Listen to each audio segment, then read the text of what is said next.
Ке им успеели на пратениците неприоритетното реформско барање за да добијат загарантирано работно место, откако ќе им заврши пратеничката функција.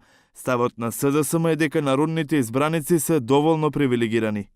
Не смееме да размислуваме во тој правец, оној кој што бил избран и именуван функционер и избран од граѓаните, утре други ден да биде попривилегиран, токму повеќе од граѓаните, и да оди на работно место кој што впрочем можеби го заслужува некој од граѓаните.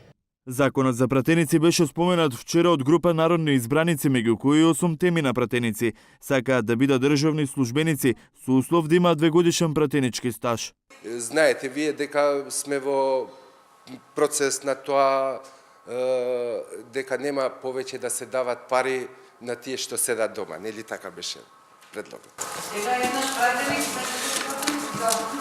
Вие знаете дека таков закон него 2005 или 2004 колку што се сеќам не помина. За планот на пратениците да се имплементира потребно е да се согласи владата.